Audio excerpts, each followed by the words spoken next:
라이라운드 군 온도끼 오신 분들 모든 분들 마치 아무 일도 없었던 것처럼 이 편집되나요? 주님의 이름으로 환영합니다. 제가 키지도 않고 말을 했네요. 방금 보신 광고처럼 저희가 9월 레이버데이 위켄드에 온도 우리 교회 온 세대 첫 수련회를 같이 하려고 합니다. 어널 세븐이라는 굉장히 좋은 리조트에서 우리가 수련회를 하게 되었는데요. 여러분 올해 레이버데이 여행은 다 이곳으로 집중해 주시기 바랍니다. 다다음 주인가요? 이제 신청서 나가고 우리 이제 사인업 받는데요. 저희 처음 하는 거기 때문에 모든 성도님들이 좀 같이 가서 우리 금요일 저녁부터 또 주일 오후까지 이렇게 하게 되는데요. 그 레이버 위켄드에 같이 하나님 말씀 듣고 도전받고 또 공동체가 하나 되는 귀한 시간 되기 위해 지금 열심히 우리 수련회 준비팀이 준비하고 있으니까 여러분 꼭 사인업하시고 우리 같이 갈 수 있으면 좋겠습니다. 올해 레이버데이 때 다른 데서 여행하는 게 제가 SNS에서 발견된다 그러면 여러분 위해서 기도 안 합니다. 그러니까 올해 레이버데이는 같이 우리가 수련회 갈 수 있으면 좋겠습니다. 오늘 혹시 처음 오신 분이 계시다면 농담으로 제가 이렇게 하는 겁니다. 여러분 너무 놀라지 마시고요. 오늘 주시는 말씀을 통해서 하나님 주시는 은혜 받을 수 있으면 좋겠습니다. 저희가 올해 전체 성경을 다 돌아보는 그런 설교 시리즈를 하고 있는데요. 1월 첫째 주에 창세기부터 시작해서 이제 Chronicles, 역대상, 역대하까지 왔습니다. 전체를 쭉 훑어보는 게 굉장히 중요한데요. 오늘 이 말씀을 통해서 하나님 주시는 놀라운 도전, 또 은혜, 감동이 여러분 안에 있으면 좋겠습니다. 특히 오늘 혹시 처음 오시거나 또 온라인으로 처음 예배드리는 분들 가운데 아직 예수님에 대한 확신이 없는 분들이 계시다면 구약에서 시작된 하나님의 신실하신 사랑과 은혜가 어떻게 십자가의 예수 그리스도까지 연결되는지 오늘 들어보시고 하나님이 여러분의 마음의 문을 열어줄 수 있는 귀한 시간 되기를 기대해 봅니다. 사무엘상하, 그 다음에 열왕기상하, 역대상하, 성경책을 좀 읽어보신 분들은 이 세 부분이 뭐 비슷한 왕들 이야기하는 것 같아서 헷갈릴 때가 있습니다. 근데 사무엘상하 또 열왕기상하와 역대상하는 완전히 다른 목적과 시선을 가지고 기록이 되어 있는데요.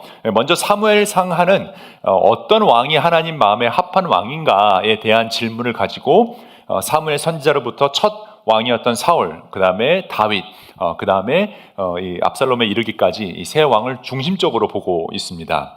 그런데 열왕기상, 열왕기하는요, 솔로몬 이후에 분열 왕국을 보여주면서 어떻게 이 왕들이 무너지기 시작했는가를 다룹니다. 그러니까 열왕기상가하는 어떻게 하면 이렇게 악해질 수 있을까? 왜 무너졌는가를 설명하는 역사책이라고 할 수 있습니다. 그런데 오늘 우리가 볼 이 역대상하는 조금 관점이 다릅니다. 역사의 내용이 담겨져 있지만 많은 내용들을 빼고 어느 한 곳에 집중되어 있는데 그것은 이 바벨론 제국에 의해 완전히 멸망했던 이스라엘이 다시 회복하기 위해서 필요한 하나님의 소망의 메시지에 초점이 맞춰져 있어요. 그래서 역대상, 역대하를 읽어보면 이 다윗이 실수한 거 다 뺐고요. 뭐 솔로몬이 실수한 것도 다 뺐습니다. 그러니까 좋은 점만 넣어놨고 그 다음에 그 핵심은 사실 우리는 끝난 것이 아니다. 우리에게 소망이 있다. 그 보이는 소망에 대해서 메시지를 전하고 있습니다. 그리고 그 중심에는 역대상 16장이 기록되어 있고 또 역대하 5장에서 반복되는 바로 이 고백인데요. 오늘 우리가 해야 될 것 중에 하나는 오늘 좀 호흡하는 설교를 하면 좋을 것 같아요. 요 구절이 나올 때마다 여러분이 같이 선포하는 것입니다. 어렵지 않죠? 요 구절이 나오면 여러분 같이 읽으시면 돼요. 한번 읽어볼까요? 시작! 주님께 감사하라. 그는 선하시며. 이 고백은 포로에서 돌아온 이스라엘에게 그리고 오늘날 이 땅에서 이민자로 살고 있는 우리들에게 하나님이 어떤 분이신지를 다시 새겨 넣는 선언입니다. 그래서 우리가 말로 계속 하나님 말씀을 선포해야 되는데 오늘은 계속 이 말씀이 나올 때마다 여러분 우리가 한 목소리로 선포하도록 하겠습니다. 역대기는요, 모든 게 잘 돌아가던 어떤 전성기 시대 때 쓰여진 것이 아니라 성전이 무너지고 나라가 완전히 사라진 망한 상태에서 쓰여진 책입니다. 암울한 시대였죠. 그래서 그 어두운 상황을 어떻게 설명하고 있는가 하면 항상 그 마지막 부분이 중요한데 역대하 마지막 부분에 이렇게 설명하고 있어요. 하나님께서 바벨로니아의 왕을 불러다가 자신의 백성을 치게 하셨다. 심판하신 거죠. 하나님이 심판하십니다. 그래서 그 왕은 유다의 젊은이들을 닥치는 대로 칼로 쳐 죽였다. 아니 죽일 거면 다 공평하게 죽이지 왜 젊은이들만 쳐 죽였을까요? 아예 씨를 말리겠다라는 거죠. 그러니까 바벨로니아 왕이 이스라엘의 씨를 말리는, 그러니까 오늘날 한국 교회가 젊은이들이 없다라고 하는 것은 지금 비슷한 상황이 벌어지는 거죠. 그 미래를 이어갈 씨가 없어지는 것입니다. 바벨로니아 왕은 하나님의 성전 안에 있는 크고 작은 기구, 주님의 성전 안에 있는 보물, 왕과 신하들이 가지고 있던 보물을 모두 도성 바벨론으로 가져가는데요. 그 왕은 또 하나님의 성전에 불사르고 예루살렘 성무역을 완전히 헐어버리고 궁궐들을 다 불사르고 모든 값진 것을 부숴버렸다. 그러니까 complete destruction, 완전히 없애버린다라는 거예요. 그리고 또 칼에 맞아 죽지 않은 사람들을 어떻게 했는가 하면 바벨로니아로 데려가서 왕과 왕자들의 노예로 삼았다라고 되어 있어요. 노예, 여러분 기억나시죠? 이스라엘 백성이 430년 동안 이집트의 노예로 살아서 하나님이 구원해 주셨는데 하나님의 뜻대로 살지 않자 또 노예 생활을 하게 되는 사건이 일어나게 된 것이죠. 그리하여 주님께서 예레미야를 시켜서 70년 동안 황폐하게 되어서 그동안 누리지 못한 안식을 다 누리게 될 것이다 하신 말씀을 이루어졌다라고 되어 있습니다. 그러니까 일제시대의 한국보다 더 암울한 거예요. 그때도 한국 굉장히 암울했지만 적어도 뭐 다 불태우고 없애버리고 죽이고 그 다음에 노예로 잡아가지는 않았잖아요. 지금은 완전히 이 이스라엘 민족을 멸살시키는 그런 정책이 벌어진 것입니다. 그런데 맨 마지막 두 구절에서 아주 자그마한 소망이 피어오르는데요. 이렇게 기록되어 있어요. 페르시아 고레스 왕이 왕위에 오른 첫 해에, 그러니까 바벨론이 이스라엘을 완전히 멸망시켰는데 그 바벨론 제국을 멸망시킨 것이 페르시아 제국입니다. 여러분 페르시아가 오늘날에 어딘지 아십니까? 예, 이란이죠. 이란. 예, 더 깊은 얘기는 안 하겠습니다.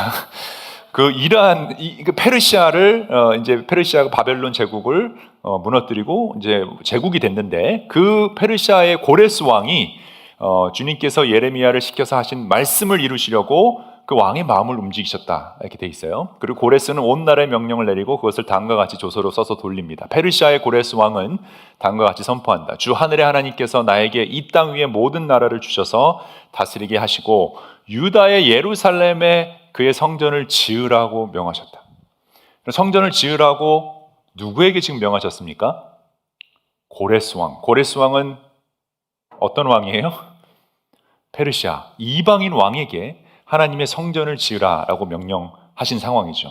여태까지 이스라엘은 선민 사상이 있었는데 자기네들만 선택받은 백성이고 솔로몬은 자기만 성전을 지을 수 있다라고 믿었는데 완전히 죄를 짓고 망한 이스라엘, 이제는 하나님이 이방인들을 써서 이스라엘에게 소망을 주시는, 사실 이 이방인들을 사용해서 하나님을 향한 그 믿음과 고백이 나오는 것은 구약에서 계속 반복이 되고 있습니다.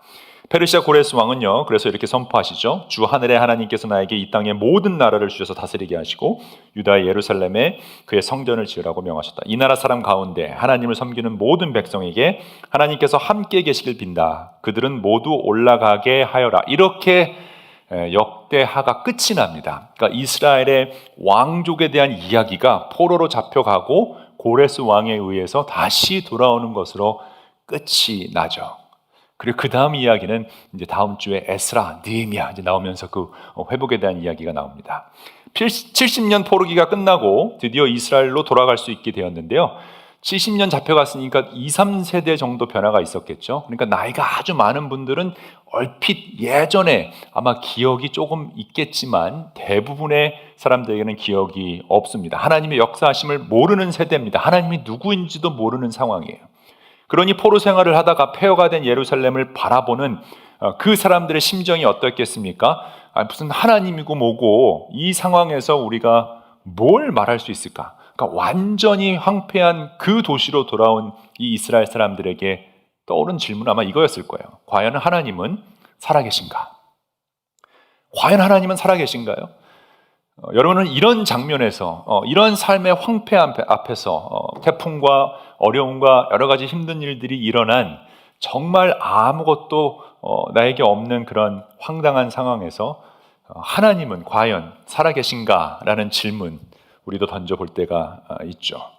역대기는 바로 이 질문에 대한 도전을 주고 있습니다. 사무엘 상하 또 열왕기 상하의 역사를 다시 꺼내서 되짚으면서 그때 했던 선택과 실패 또 심판과 회복의 역사를 새롭게 들려주는데, 그래서 왜 다윗 왕인가, 왜 성전인가, 왜 예배인가, 왜 야훼 하나님께 다시 돌아가야 하는가를 설명하고 있는 책이 바로 역대기 상가하입니다. 그리고 그 책을 통해, 과거의 역사를 통해, 또 이 질문을 통해 역대기 상가하가 주고 있는 한 가지 도전은 우리의 실패보다 하나님의 인자하심이 더 크다라는 것입니다. 오늘 여러분에게도 이 설교 후에 하나님 말씀을 다 들은 후에 이런 고백이 넘쳐나시기를 기도합니다. 이것이 우리의 믿음이라면 우리는 그러면 이렇게 담대하게 선포할 수 있습니다. 시작. 주께 감사하여라. 그는 선하시며 그 인자하심이 영원하시다. 우리의 인생의 기본 설정이 이 고백이어야 돼요. 여러분, 디폴트 모드, 우리 인생의 디폴트 모드가 바로 이 고백이 되어야 하는 것입니다. 나의 실패, 나의 성공, 내 처해진 상황보다 하나님의 인자하심이 훨씬 크다라고 믿고 내뱉을 수 있는 사람들을, 그 배짱을 지닌 사람들이 그리스도인, 믿는 사람들입니다. 그러므로 내가 그 어떤 상황에서도 할 수 있는 일, 아니 해야 하는 일은 하나님 앞에 감사하는 겁니다. 그 크신 계획을 믿고 주님은 선하시며 그의 인자하심은 영원하다라고 말할 수 있어야 하는 것입니다. 역대기, 당시 이스라엘 사람도 바로 이 믿음의 디폴트로 돌아가기 원했습니다.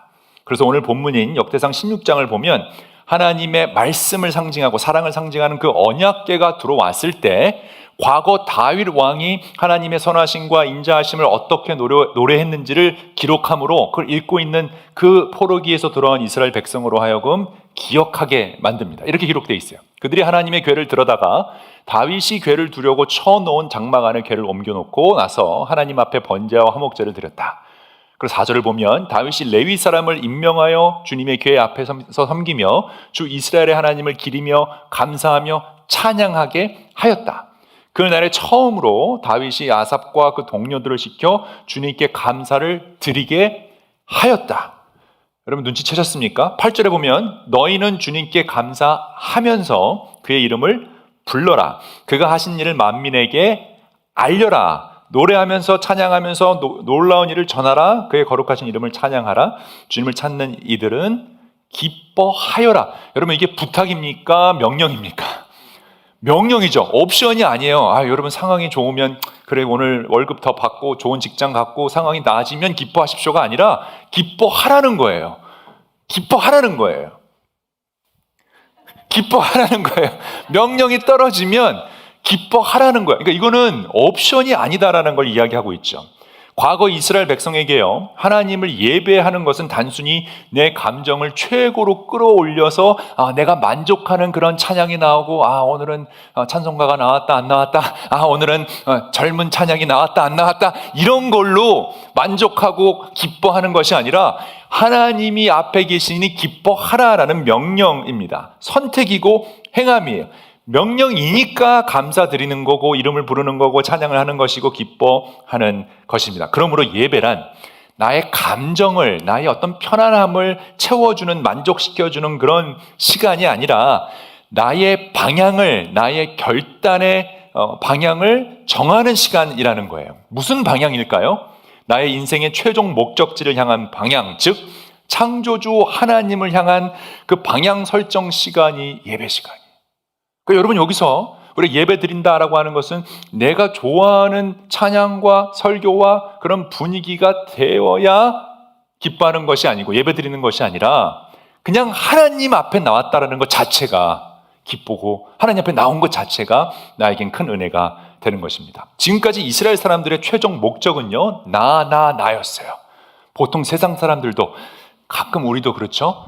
우리가 왜 이렇게 살아갑니까? 그저 잘 먹고 잘 살기 위함이라는 사람들 굉장히 많이 있죠. 인생의 최종 목적이 잘 먹고 잘 사는 거예요. 이 당시 이스라엘 사람들도 그랬었어요. 그러니까 잘 먹고 잘 살아 보이는 것처럼 살아가는 이방인들이 부러웠고요, 매력적이었고요, 그들이 섬기는 바알 신상이나 아세라 신상이 훨씬 더 매력적으로 보였어요. 그러니 여호와 하나님을 섬긴다면서 하나님이 안 보이니까, 조금만 불편하니까, 기다릴 수 없으니까 만들어낸 아이디어가 어떤 거죠? 금송아지. 여러분 생각해 보세요. 우상을 만들려면 송아지가 만약에 핵심이었다 그러면 나무로 만드는 게 쉬울까요? 금으로 만드는 게 쉬울까요? 나무가 훨씬 쉽겠죠. 나무로 만들어서 송아지 크게 만들면 돼요. 근데 왜 금으로 만들었을까? 너무나 당연한 거죠. 금이 주는 그 놀라운 풍요로움과 풍성함, 잘 먹고 잘 살기 위함이 그들의 최종 목적지였다라는 거예요. 그런데 그들의 자랑이었던 그 금송아지는 완전히 무너지고 성전도 완전히 불탔으며 이들이 최종 목적지로 여겼던 잘 먹고 잘 사는 것의 정반대인 못 먹고 못 살게 된 사건이 바로 역대기상 역대기하에 있었던 그 내용들이죠. 그러므로 모세와 다윗을 돌아보면서 그들의 조상은 그렇게 하지 않았다라는 것을 보여주므로 우리의 인생의 최종 목적지가 그냥 잘 먹고 잘 사는 것이 아니라 잘 믿고 잘 사는 것, 오직 천지를 지으신 하나님께 있음을 다시 알려주려는 것입니다. 그러므로 여러분의 인생의 최종 목적지는 어디입니까? 여러분은 어디를 향해 지금 열심히 달려가고 계십니까? 여러분의 최종 목적은 과연 무엇입니까? 우리의 삶은, 우리의 인생은 늘 어떤 목표를 향해 달려가죠. 우리는 그렇게 한국에서 특히 개발도상국에서 70년대, 80년대, 90년대 이제 선진국으로 넘어가는 시대에 우리는 그렇게 굉장히 세뇌 교육을 받았어요. 열심히 일해서 성공을 해서 이 땅을 바꾸고 뭐 이런 거 굉장히 많이 우리 훈련 받았죠. 어떤 목표를 향해 뭐 목표가 나쁘다는 건 아니에요. 그런데 그 목표가 무엇이냐에 따라 우리의 감사와 기쁨의 이유도 달라지겠죠. 만약 그 목표가 돈을 버는 거라면 언제 우리가 감사합니까? 은행에 돈이 많이 생길 때 감사하고 없어지면 감사할 수 없죠. 저는 단 한 번도 주식이 망해서 감사합니다라는 성도님을 본 적이 없습니다. 내 은행에 돈이 없어서 감사합니다라는 분을 본 적이 없어요.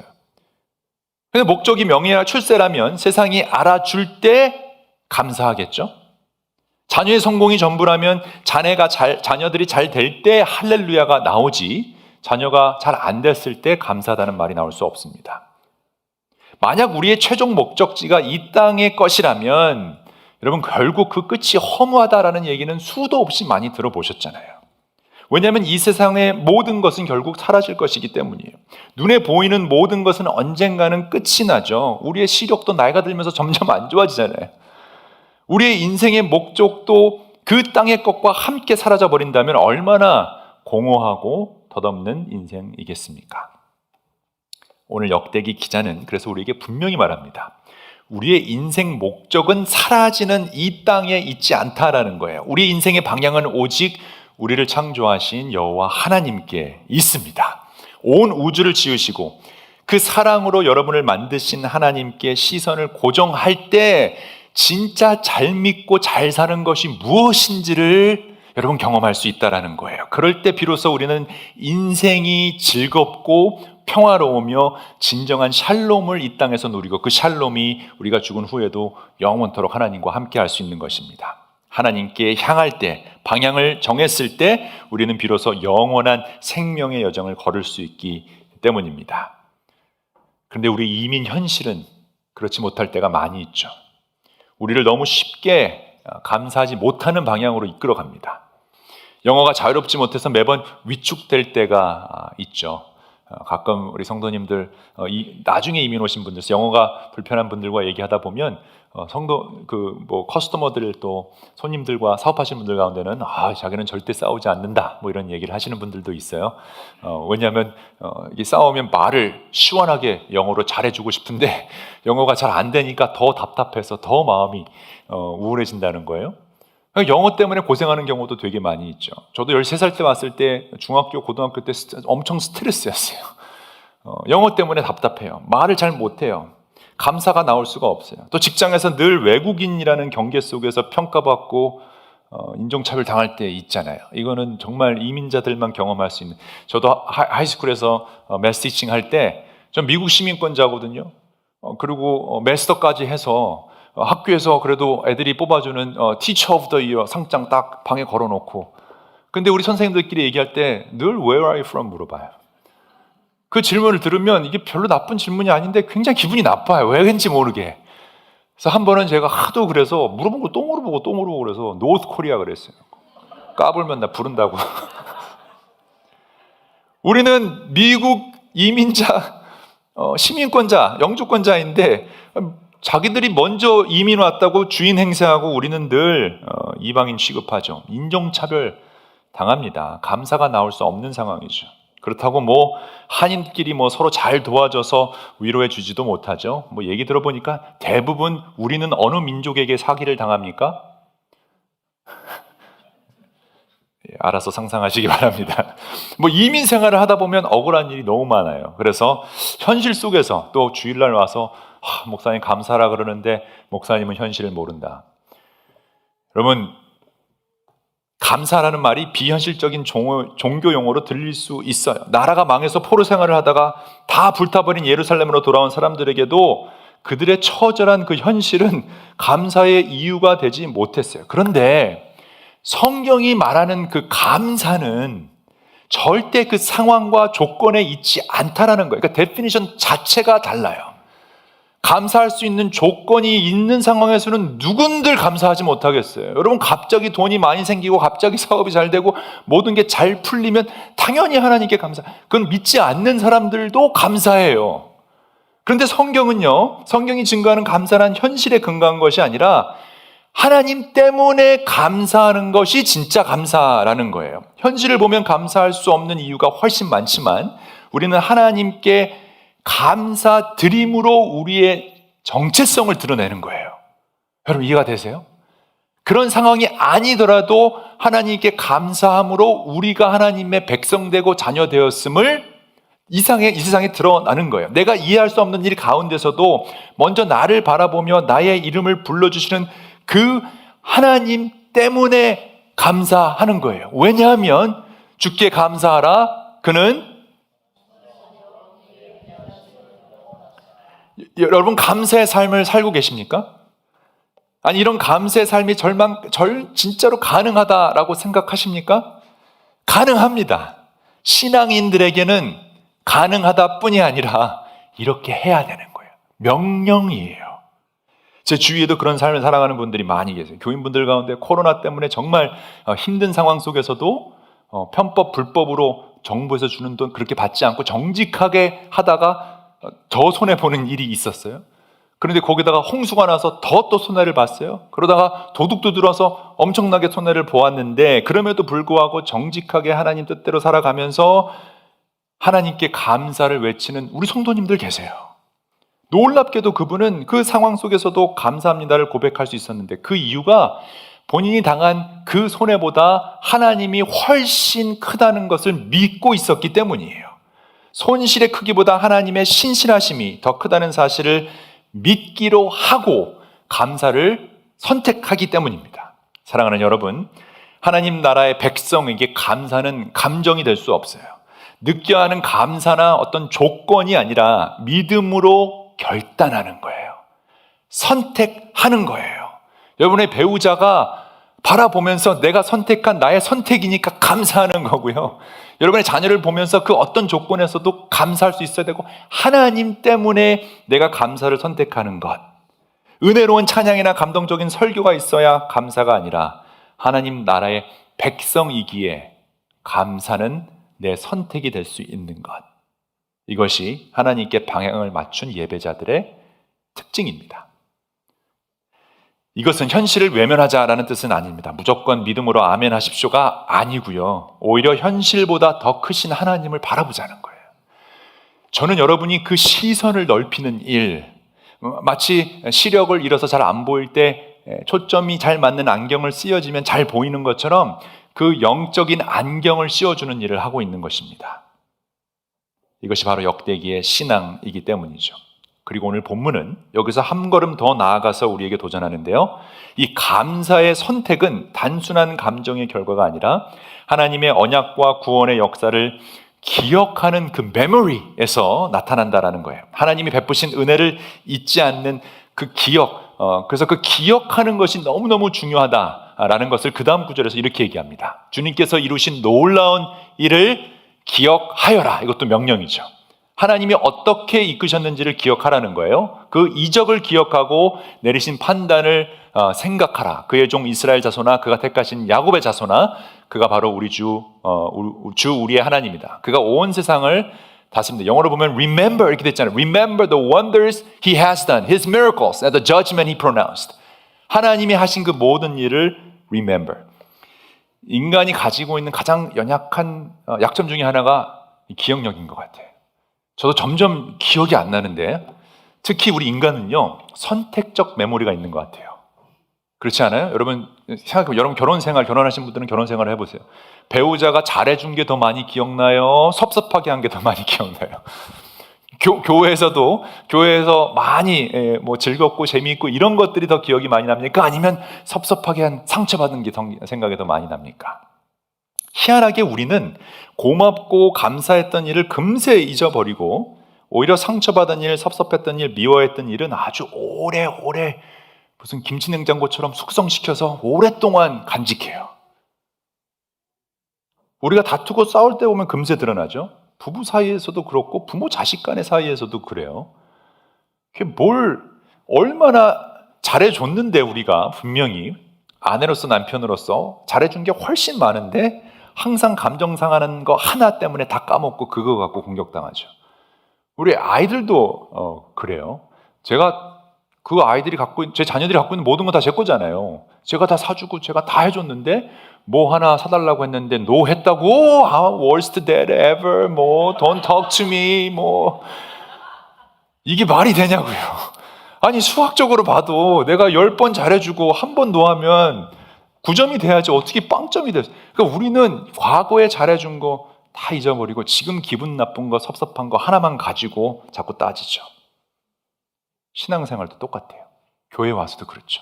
조금만 힘든 일이 생겨도 하나님께 따져요. 주님 저에게 해준 게 뭐가 있으십니까? You're worst God ever. 마치 지금까지 내 힘으로 살아온 것처럼 착각을 해요. 주님께서 해주신 게 뭐가 있냐. 근데 여러분 우리가 살아있는 것 자체가 기적 아닙니까? 하나님께서 오늘 우리를 돌보시지 않았다면 지금 여러분이 지금 미국 이 땅에서 어떻게 이렇게 살아갈 수 있습니까? 우리가 어떻게 이 자리에서 예배 드릴 수 있고요? 하나님이 보살펴주지 않았다면 지금의 생명도 가정도 교회도 존재할 수 없다라는 것이 우리 믿는 사람들의 고백이잖아요. 그러므로 우리는 과거에 베푸신 하나님의 은혜를 기억해야 합니다. 그분의 손길을 기억하고요. 하나님이 얼마나 좋은 분이셨다라는 것을 기록해두고 계속 기억나게 해야 돼요. 그래야 우리 안에서 감사할 수 있는 마음이 솟아나는 겁니다. 감사는 기억에서 시작합니다. 감사는 기억에서 시작납니다. 근데 문제는 제가 분명히 이런 설교를 한 10몇 년 한 것 같은데 다 기억을 못한다는 거예요. 이 설교 자체를 기억을 못해요. 그러니까 우리 인간은 이 메모리 시스템이 너무 좋지 않아요. 그런데 여러분 여기에 굿뉴스가 있습니다. 여기에 놀라운 복음이 있어요. 우리가 아무리 기억해야 된다 하고 노력하고 이렇게 해도 또 잊어버리고 우리의 감정이 우리 마음이 컨트롤이 안 돼서 조금만 기분 나쁘면 또 다 뒤집어 엎는 그런 고약한 성격을 가진 우리를 하나님이 아시기 때문에 하나님이 우리한테 오케이 기억해야 되는데 감사는 기억에서 시작하는데 너희들이 기억하지 못할까 봐 내가 기억해 줄게 이렇게 얘기합니다. 그는 맺으신 언약을 영원히 기억하시며 자손 수천 대에 이루도록 기억하신다. He remembers his covenant forever. He confirmed it to Jacob and the Israelites. He remembered, he confirmed. 하나님이 기억하시고 하나님이 확실히 지켜주신다라는 거예요. 그러니까 신앙생활에는요. 하나님께서 나에게 해주신 그 놀라운 일들을 얼마나 기억하느냐의 게임이에요. 내가 기억을 많이 하면 많이 할수록 더 감사한 삶을 살 수 있는데 그게 설령 기억이 안 난다 할지라도 그래서 설령 오늘 또 하나님께 제 자녀처럼 제가 한 게 뭐 해준 게 뭐가 있냐라면 컴플레인 해도 God remembers and God confirms. 하나님이 기억해 주시고 하나님이 약속을 붙잡아 주신다라는 거예요. 아브라함과 맺으신 언약을 기억하시고 이삭에게 하신 그 맹세와 야곱에게 세우신 약속을 신실하게 지켜 오셨고 그와 똑같이 여러분 한 사람 한 사람과 하신 그 약속 만일 내 입으로 예수 그리스도를 구주라 시인하고 그 마음으로 믿으면 구원을 주시겠다라는 그 약속을 십자가에서 이루어 주셨어요. 그러니까 우리는 십자가만 바라보면 하나님의 놀라운 구원을 기억할 수 있고 그걸 기억 못한다고 해도 십자가의 역사는 변함없이 오늘 여러분과 저에게 다가온다라는 것이죠. 그러니 괜찮습니다. 우리가 때때로 잊어도 하나님은 잊지 않아요. 괜찮아요. 여러분, 제가 한 설교 다 잊어버려도 괜찮아요. 나는 기억하면 되니까 나만 알고 있으면 되고, 또 하나님이 기억해서 여러분 한 명 한 명의 마음속에 이미 그 구원의 생명을 불어넣어 주셨기 때문에 혹시 지금 이 가운데 예수님을 모르는 분이 계시다면 괜찮아요. 하나님이 여러분을 기억하시고 여러분의 이름을 불러주실 그날이 반드시 올 것을 저는 확신합니다. 그러니까 여러분의 자녀들이 혹시라도 머리가 나빠서 메모리가 안 좋다면 그것도 걱정하지 마세요. 괜찮아요. 그건 여러분 닮아서 그런 거예요. 머리가 나쁜 거예요. 근데 하나님이 기억하시고 그 자녀들을 붙잡아 주신다라는 확신이 있으면 it's okay. 우리가 기억 못해도 하나님은 결코 잊지 않으신다라는 그 사실. 그래서 우리는 이 긴 찬양의 여정에서 역대상 16장에 나온 내용이 찬양의 내용인데 이 말씀을 선포할 수밖에 없죠. 시작. 주님께 감사하여라. 그는 선하시며 그의 인자하심은 영원하여라. 우리의 기분과 성취가 아니라 하나님의 신실하심과 기억하심에 기초한 사랑, 그 인자하심이라는 것은 loving kindness, 하나님의 사랑, 하나님의 인자, 하나님의 인내하심, 하나님의 자비로우심 다 포함된 거거든요. 긍휼하심. 그걸 저는 신실하심과 기억하심에 기초한 사랑이라고 불러봤어요. 그러니까 하나님의 이 신실하심과 기억하심에 기초한 사랑, 신기한 사랑이죠. 너희가 이렇게나 실패했지만 하나님의 신기한 사랑은 끝나지 않았다. 이 신기한 사랑을 어떻게 영어로 번역할까 고민하다가 이렇게 얘기해봤어요. Even when you fail, God's far-reaching love, F-A-R, faithful, always remembering, never runs out. 여러분이 이런 걸 좋아하든 말든 저는 계속 만들어낼 겁니다. 어떻게 해서든지 기억하게 far-reaching, faithful, always remembering. 신기한 사랑, 신실하고 기억에 기초한 사랑. 오늘도 하나님이 여러분에게 이렇게 얘기하십니다. 너희들의 실패, 어떤 격렬의 단절, 언어의 한계, 자녀 문제, 재정 문제, 주식으로 말아먹은 모든 실패 등등 이 모든 이야기를 알고도 나는 여전히 선하고 나의 인자는 여전히 영원하다. 주님의 신기한 사랑은 끝나지 않았다. 이게 역대기상과 하의 내용입니다. 바로 이 신기한 사랑이 다윗에게도 있었고 솔로몬에게도 있었다라는 것이 역대하의 또 이야기예요. 그래서 역대하 5장을 보면요, 솔로몬이 성전을 다 짓거든요. 그리고 나서 중심되는 내용을 어떻게 했는가 하면 이렇게 기록합니다. 제사장들이 성소에서 나올 때에 나팔 부는 사람들과 노래하는 사람들이 일제히 한 목소리로 주님께 찬양과 감사를 드리는데요, 나팔과 심벌주와 그 밖에 악기가 한데 어우러지고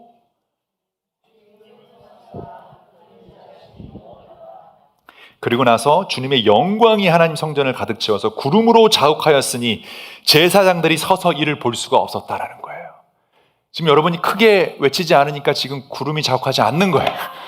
크게 외치면 하나님의 영광이 그 성전에 가득 채워서 감히 목사들이 서서 이를 볼 수 없었더라. 이런 일이 우리 교회에 일어나야 되지 않을까요? 여러분, 이민교회에 참 문제도 많고 상처도 많죠. 이민 1세와 2세 차이도 있고요. 또 젊은 세대, 나이 든 세대, 여러 가지 견해가 많이 있습니다. 문화적 간격도 해결해야 되고, 정말 제가 제일 많이 사역하면서 들었던 얘기가 찬양 시간이 이렇다 저렇다, 왜 찬송가를 부르냐 안 부르냐, 찬송가를 불러도 박자가 이상하다, 그래서 이렇게 하면 또 젊은 세대는 너무 올드하다. 도대체 예배 대상이 누군지 모르겠어요. 어디에 맞춰야 되는지 모르겠어요. 물론 우리가 다 마음이 합쳐져서 좋은 예배를 만드는 건 중요해요. 그런 말을 코멘트를 했던 분들을 제가 뭐라고 하는 건 절대 아니고요. 그런데 그런 견해가 다르다는 거예요. 정치적, 사회적 견해도 다르죠. 제가 어쩔 때 무슨 얘기를 하면 1부 예배 끝나고 목사님 그 말 하면 2부 때 또 누가 상처를 받습니다. 정체적, 사회적 견해가 너무 다릅니다. 교회 안에 보이지 않는 벽이 너무 많아요. 그리고 왜 그렇게 힘이 드는지, 조금만 힘들어도, 또 조금만 복잡해도, 조금만 불편해도 우리 성도님들이 견디지를 못해요. 그러면서 하나님을 경험할 수 없다라는 말을 너무나 많이 해요. 근데 오늘 본문은요, 하나님의 영광이 가장 강력하게 임했던 순간은 모두가 하나 돼서 이 고백을 외쳤을 때예요. 주님께 감사하라. 그는 선하시며 그의 이 말씀을 외치고 선언하고 함께 부르짖었을 때에 하나님의 영광이 충만하게 임했다. 그러니까 오늘부터 우리가 이 말씀을 지금 여러 번 외웠잖아요. 주께 감사하라. 그는 선하시며 그의 인자하심은 영원하시도다. 이 말씀을 어쩌면 우리가 매번 예배할 때마다, 예배 드릴 때마다 외쳐야 될지 모르겠어요. 아마 다음 주부터 우리 한번 그렇게 노력해보면 좋을 것 같아요. 예배 시작하기 전에 우리 다 같이 주께 감사하라. 그는 선하시며 그의 인자하심은 영원하시도다.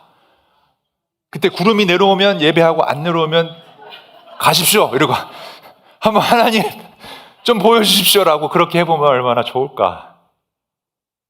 여러분, 오늘 우리는 하나님께서 주시는 이 도전을 정말 심각하게 마음속에 가지고 돌아갈 수 있으면 좋겠습니다. 주께 감사하라. 그는 선하시며 그의 인자하심이 영원하시다. 하나님은 지금도 이 고백 위에 임재하십니다. 왜냐하면 하나님의 그 신기한 사랑은 끝나지 않았기 때문입니다. 말씀을 마치겠습니다. 이 놀라운 고백은요, 역대기에만 나오는 게 아니고요, 사실은 구약을 관통하고 있는 신학적인 백본 같은 고백이에요. 주께 감사하라. 그는 선하시며 그의 인자하심은 영원하시다. 이 말씀이 시편에서도 계속 반복되는데 136편을 보면요, 굉장히 그 이스라엘 역사를 쫙 훑어보면서 우리가 온도데이 때 4월 둘째 주에 시편을 설교하는데 그때 우리가 다 같이 볼 거예요. 거기에 구약 역사가 쭉 나오면서 나올 때마다 반복됐던 내용이 그의 인자하심은 영원하다, 이 말씀이에요. 그래서 한번 그걸 간추려 보면 136편에 이렇게 돼 있어요. 같이 읽어볼까요? 시작. 주님께 감사하여라. 그는 선하시며 그의 인자하심이 영원하다. 이걸로 시작해서요, 그 뒷부분만 여러분 읽어주시면 돼요. 지혜로 하늘을 만드신 분께 감사하여라. 홍해를 두동강으로 가르신 분께 감사하여라. 우리가 낮아졌을 때에 우리를 기억하여 주신 분께 감사하라.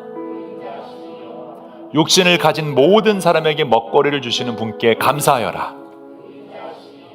하늘에 계신 하나님께 감사하여라. 처음에 창조주의 하나님, 또 공급해 주시는 하나님, 또 우리를 구원해 주신 하나님 내용이 다 들어가 있어요. 그리고 결론은 그의 사랑, 신기한 그 사랑은 영원하다. 포로기에서 돌아온 이스라엘 공동체는 나라를 잃었어요. 집을 잃었어요. 성전을 잃었어요. 그럼에도 동일한 언어를 다시 입에 올렸는데 그게 바로 이거죠. 주님께 감사하라. 그의 인자하심이 영원하시도다. 우리 삶에도 작은 포로기들이 계속 우리 인생에 있어요. 성경 전체가 사실 우리 삶에서 다 드러나고 있습니다. 꿈꾸던 커리어가 무너졌을 때, 배우자의 관계가 얼어붙었을 때, 자녀와의 대화가 끊어졌을 때, 사업이 잘 되지 않았을 때, 신앙이 메말라 버린 듯한 느낌, 그 시기가 왔을 때, 그때 우리 입술에서 나오는 말은 여러분 무엇입니까? 그때 나오는 말이 하나님은 이제 끝났다입니까? 아니면 그의 인자하심은 영원하시도다입니까? 믿음은요, 주님께 감사하라. 그는 선하시며 그의 인자하심은 영원하시다라는 것이 눈물이 채 마르기 전에, 상처가 아직 아물기 전에 다시 이것부터 붙잡는 거예요. 아, 상처 나서 아파요. 아, 섭섭해요. 아, 힘들어요. 보다 먼저 나와야 되는 것이 주께 감사하라. 그는 선하시며 그의 인자하심은 영원하도다. 오늘 우리 교회와 가정, 여러분의 개인의 예배 속에서 이 회복의 고백이 다시 선포되기를 소망합니다. 교회의 어떤 프로그램보다 먼저 그는 선하시다. 그의 인자하심은 영원하다. 개인의 어떤 성취보다 그의 인자하심은 영원하다. 그 어떤 상황과 불편함 속에서도 그의 인자하심은 영원하다. 그럴 때 우리 삶은 하나님의 신기한 사랑으로 회복될 것입니다. 이것은 사실 예수 그리스도의 십자가와 부활로 확인되었죠. 하나님 우리 죄를 덮어주시지는 않습니다. 아들을 십자가에서 정면으로 심판하셨죠. 근데 그와 동시에 우리를 기억하시고 버리지 않기 위해 십자가에서 아들을 내어주시고 다시 부활시켜 주심으로 하나님의 신기한 사랑, 영원한 인자를 표현해 주셨습니다. 그래서 십자가는 심판과 사랑이 동시에 표현되는, 선포되는 자리이고요. 우리는 그래서 그 십자가 앞에 폐허가 돼버린 그 상황 속에서도 그 십자가를 바라보면서 이 말씀을 선포할 수 있는 거죠. 주님께